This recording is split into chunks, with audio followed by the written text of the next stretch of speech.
Il y a des œuvres qui se lisent et d'autres qui se vivent.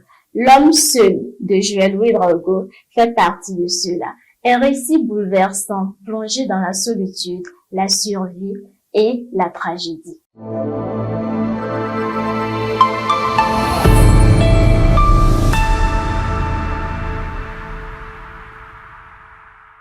Monsieur Ouédraogo, comment vous allez? Je vais super bien, et chez vous? Ça va très bien. Ok. Qu'est-ce qui vous a amené à l'écriture?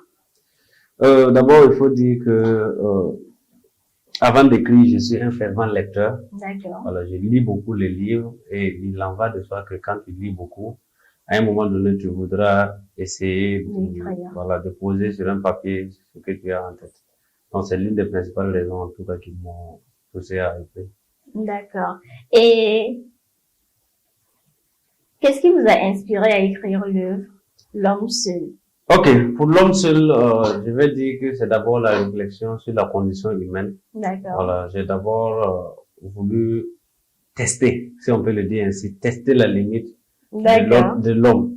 Voilà, je suis allé jusqu'à imaginer un scénario où l'homme étant d'abord un homme social. Exactement. Comment est-ce qu'on peut percevoir un homme seul face à tous ces intempéries de la nature, à tous ces défis de la vie? Et pouvez-vous nous résumer l'histoire de l'homme seul? Ok, d'abord, l'homme seul, d'abord, je dois dire que c'est le fruit d'une imagination. Voilà, ça n'a rien à voir avec l'histoire réelle. D'accord. Voilà, je me suis assis, j'ai essayé d'imaginer quel sera donc le sort de l'homme si tout ce qui l'entoure, notamment au niveau social, venait à disparaître. Donc, une nuit, je me suis assis, j'ai pensé à la possibilité ou à l'éventualité pour l'homme de survivre seul dans la nature. Donc, j'ai d'abord imaginé le personnage principal, Raouyende, qui, du jour au lendemain, se retrouve seul sur Terre suite à un cataclysme. Exactement. Et suite à ce cataclysme, il se retrouve seul face à la nature. Et quand on voit la vie en société aujourd'hui, on voit que les actions sont coordonnées, passant donc du cultivateur jusqu'à la cuisinière pour que le repas arrive sur la table.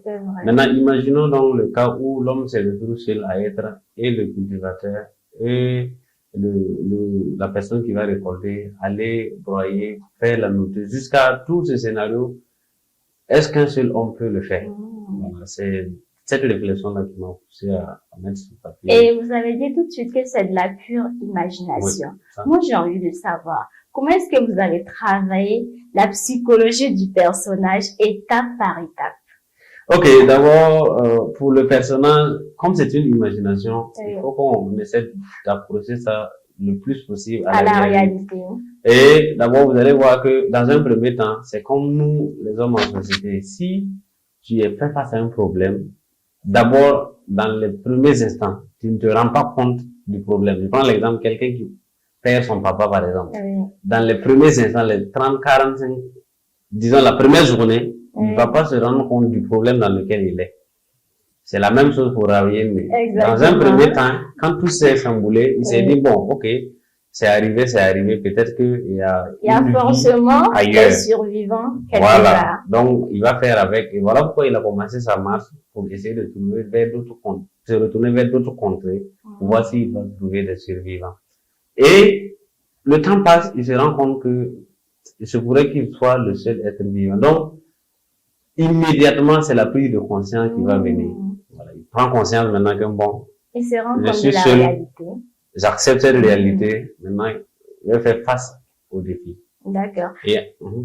Ok. Et dans le chapitre sur le poids du silence, le silence devient comme un personnage oppressant. Le silence même est comme un personnage, en fait. Pourquoi avoir pris cet exemple-là? Ok, pour ce qui est du silence, parce que quand on imagine l'homme en société, nous voyons le brouhaha et tout ce qui va avec. C'est vrai. Maintenant, quand l'homme est seul, on voit que l'accompagnant immédiat de la solitude, c'est le silence. Et le silence devient comme un personnage qui va même parler à Raouyende. Parce que quand il parle seul, en réalité, il parle au silence. Et voilà pourquoi vous avez l'impression que le silence est un personnage. D'accord. Et tout au long du récit, la nature est à la fois cruel et essentiel à la survie de Rawayende. Qu'est-ce que vous voulez nous faire comprendre par là? Ok, je vais d'abord souligner ici que c'est une bipolarisation. Voilà. Une bipolarisation. Bipolarisation. Depuis la nuit des temps, vous allez voir que les choses sont bipolaires. On prend d'abord l'homme, la femme, le feu et l'eau. Nous avons le bien, le mal, le yin, le yang. D'accord. Donc, c'est une bipolarisation. D'accord. La nature devient l'adversaire immédiat de la reine à la suite du cataclysme. D'accord. Et qui ment le chien? Parlez-nous. Pourquoi à un moment donné, et c'est plus tard même d'ailleurs, quand Rawayende a souffert, qu'il n'en pouvait plus en fait, que vous envoyez Kima le chien? Voilà. Kima le chien, c'est un personnage qui est venu comme dans mon imagination, une lueur d'espoir. Et pourquoi un chien? Voilà. Et pas un humain? Pourquoi un chien? Je vois que le chien est l'un des animaux, sinon même l'animal le plus proche de l'homme. D'accord. Voilà pourquoi j'ai choisi le chien. D'accord. Et Rawayende meurt seul. Je n'ai pas compris ça. Pourquoi il fait aussi tragique pour un personnage qui se battait en fait, qui faisait de son mieux, tout son possible pour s'en sortir. Ok, c'est pour démontrer ici que pour la vie en société et la survie en société, il nous faut notre prochain. Voilà, l'homme vit en société, oui, parce qu'il y a son prochain. Voilà, et dans cette imagination, il n'est pas concevable qu'un Rawayende n'avait aucune issue de secours. Il ne pouvait pas survivre parce qu'il est seul. Voilà, c'est pour démontrer que cette vie en société requiert donc la présence de l'autre, non pas seulement pour le dialogue, mais aussi pour la prise en charge. Vous allez voir que c'est un simple palu qui l'a tué. Voilà, quand on parle par exemple de la vie en société, il y a des actions que tu peux faire toi-même. Par exemple, te lever, te laver. Mais quand on vient à la maladie, il faut que quelqu'un d'autre te soigne. Et Rawayende était seul. Qui va le soigner? Malheureusement, Kima aussi n'était pas un humain. Kima aussi est un chien. Il est là juste pour combler le déficit émotionnel de Rawayende. C'est ça. Et quand Rawayende meurt et que Kima s'en va, c'est quoi le message derrière en fait? C'est pour dire que, en fait, le chien aussi, à son tour, avait un compagnon. Parce que Rawayende, le Kima n'était pas seulement le compagnon de Rawayende. Rawayende aussi était le compagnon de Kima. Voilà, parce que après le cataclysme, lui aussi s'est retrouvé seul. Et quand il a vu, disons, son maître, il a retrouvé l'espoir. Enfin, quelqu'un qui est là, qui le comprend, et ils partagent tout ensemble. Mais quand Kima décède, et quand Rawayende, décède, Kima se rend compte que, bon, voilà, il est seul, il est obligé lui aussi, il a entamé la même marche que Rawayende au début quand le cataclysme était venu. Il s'en va vers d'autres contrées, dans l'espoir de trouver quelqu'un d'autre. Et moi, j'ai envie de vous poser une question un peu personnelle. Quand on perd tout, quand on n'a plus rien, quand tout s'écroule en fait, qu'est-ce qui nous reste? Qu'est-ce qui fait qu'on se sent encore en tant qu'humain? Ok, ça, je dois donner deux réponses. La première partie, quand on perd tout, avec tout ce que nous possédons, et on a toujours la vie, ce qui nous reste, c'est notre environnement.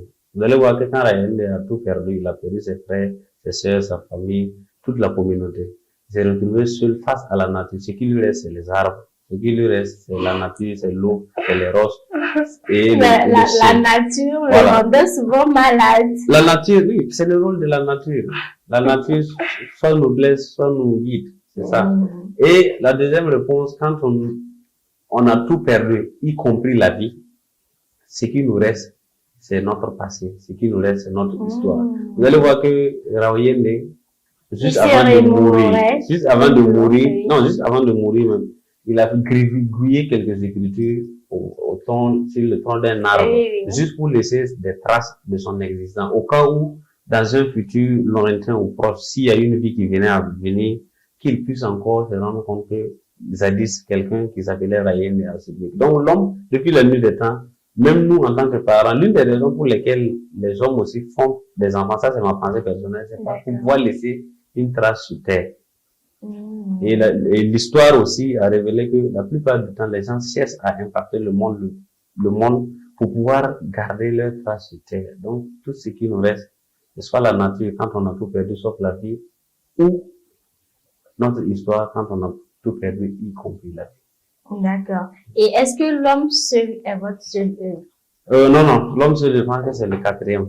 Ah, votre quatrième. Quatrième, oui. Le premier, c'était Le vent de l'amour, qui a été publié par les éditions Harmattan en France en 2016. Le second, c'était Très tôt dans la tombe, publié par les éditions Aguilé du Cos de mai en 2024. Et le troisième, c'est un livre problématique. Je veux dire problématique.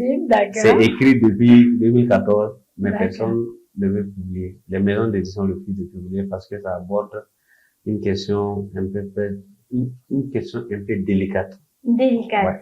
Et le titre, c'est Les frères de l'obscurité. J'ai voulu analyser le monde occulte. Donc, et ce livre n'est pas encore pareil. Le quatrième, c'est L'homme seul. En tout cas, moi, je trouve l'histoire de L'homme seul assez originale. Pourquoi est-ce que vous ne la réadaptez pas au cinéma? Pour ce livre-là, je sais pas encore, puisque le livre vient de sortir il n'y a pas 2 mois comme ça. Donc, je n'ai pas pensé d'abord au cinéma, mais je crois que je suis en contact avec un producteur. L'autre jour, je lui parlais de mes œuvres. Je lui ai dit, il peut prendre voir s'il y a une des œuvres qu'il peut adapter au cinéma. Ça ferait vraiment encore plaisir. En tout cas, moi, je vous conseille de lui présenter cette œuvre-là. C'est une œuvre, en fait, tu lis, mais tu te dis, le monsieur, l'auteur, il est tellement fort dans sa description des choses, dans sa façon de présenter cette imagination-là, qu'on pense peut-être même que c'est la réalité à la fin. Bon, vu que vous avez aimé, j'espère que tous les lecteurs vont aimer aussi. Non, ils vont sûrement aimer. Et où est-ce qu'on peut trouver l'œuvre? Ok, pour le livre, actuellement, j'ai un dépôt au niveau de la librairie Diakfa. Voilà, en plus avec moi-même l'auteur.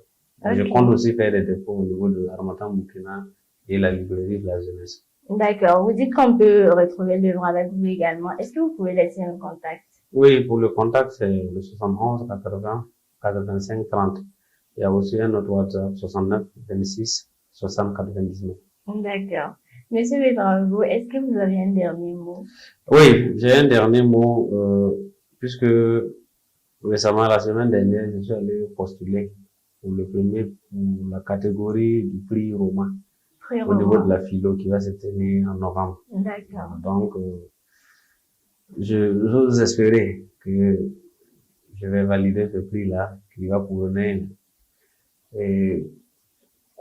cette plume, et c'est une fierté aussi de pouvoir servir la nation avec des œuvres.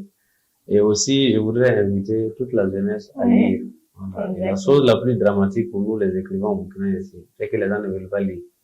Et quand les gens ne lisent pas, bon, vous avez beau réfléchir, envoyer une œuvre.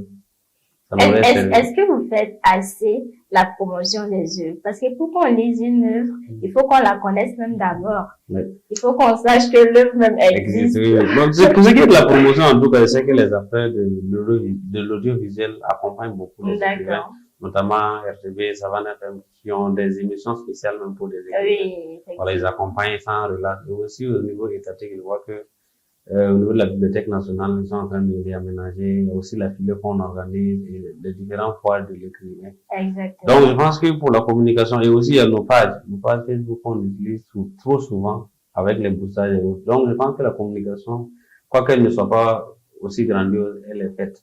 Maintenant, le problème, c'est la lecture. Même autour de nous, vous allez voir, tu proposes ton livre à quelqu'un, il dit non, c'est trop cher, c'est 5 000. Alors que la même personne va aller le soir servir 2 poulets.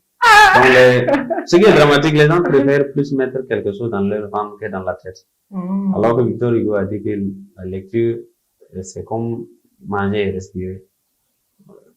Tu ne peux pas supprimer ces deux-là si tu veux survivre. Et l'esprit qui ne s'aiguise pas va mourir, forcément. Et l'esprit s'aiguise avec la lecture. Et moi, je pense qu'au fur et à mesure, les gens sont en train de prendre conscience. Et les gens sont en train de lire. C'est vrai que c'est pas encore assez, il y a beaucoup à faire, mais ça vient. On espère que tout le monde va commencer à lire. Là, ça va nous arranger aussi. En tout cas, nous, on vous souhaite beaucoup de succès. Merci et beaucoup. Bonne chance à vous également. Merci d'avoir honoré notre rendez-vous. Et merci à vous aussi pour l'opportunité que vous nous donnez de nous exprimer. Et merci beaucoup. C'est tout à notre honneur. Quant à moi, je vous donne rendez-vous très bientôt pour une autre émission qui éveille. D'ici là, portez-vous bien.